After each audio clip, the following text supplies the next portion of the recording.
Hello, everyone, all who are watching us from your homes. We've gotten, keep those cards and letters coming in. We're understanding that we're getting good suggestions from people, some nice comments on how the particular scriptures or the music or the singing touched their heart. And that's what it's all about, really. It's how we touch each other spiritually when we're together, and it can happen even when we're not together. Put together something that would, it's a little video. Well, part of it's a video, but the part of it is some scripture. So if Scott, who is our control person in the audiovisual room, here we go. This is from Ecclesiastes 3. To everything there's a season and a time to every purpose under the heaven. A time to weep. This is an illustration of Jesus at Bethany, outside the tomb of Lazarus, his friend.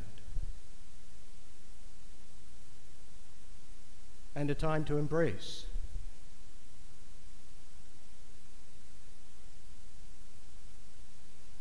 Martha and Mary and Christ from the scripture, the gospel that we received into our hearts today.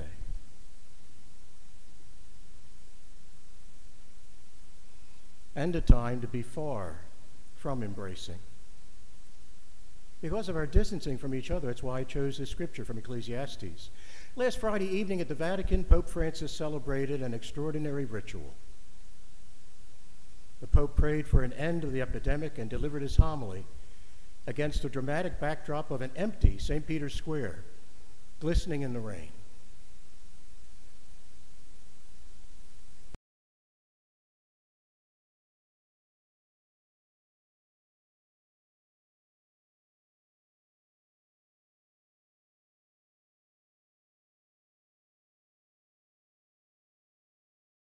We find ourselves afraid and lost, Francis said.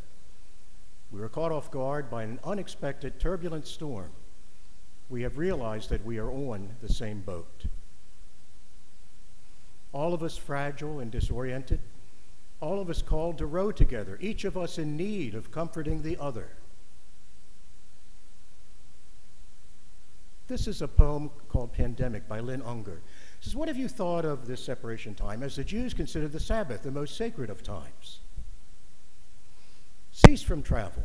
Cease from buying and selling. Give up just for now when trying to make the world different than it is. Sing. Pray. Touch only those to whom you commit your life. Center down. And when your body has become still, reach out with your heart. Know that we are connected in ways that are terrifying and beautiful. You could hardly deny it now. Know that our lives are in one another's hands. Surely that has come clear. Do not reach out your hands. Reach out your heart. Reach out your words. Reach out all the tendrils of compassion that move invisibly where we cannot touch. Promise this world your love, for better or for worse, in sickness and in health, so long as we all shall live. Galatians chapter 5, but the fruit of the Spirit is love, joy, peace, forbearance, kindness, and goodness, faithfulness and gentleness and self-control. Against such things there is no law. St. John chapter 16, truly, truly I say to you, Jesus tells us, you will grieve for a time, but your grief will be turned into joy. When we meet again, there will be a time to embrace and a time to laugh. And in the meantime, we should embrace our time.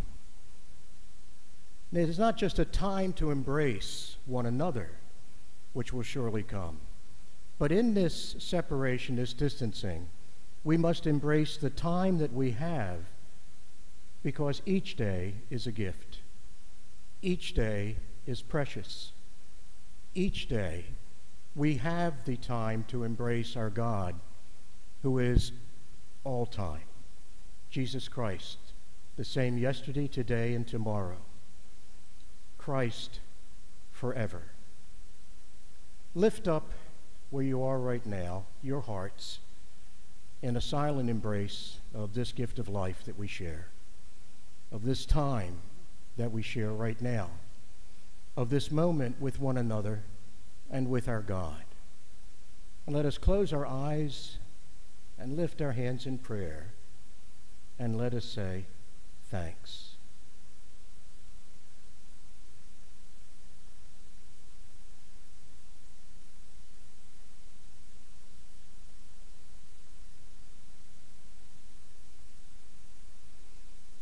Let us pray.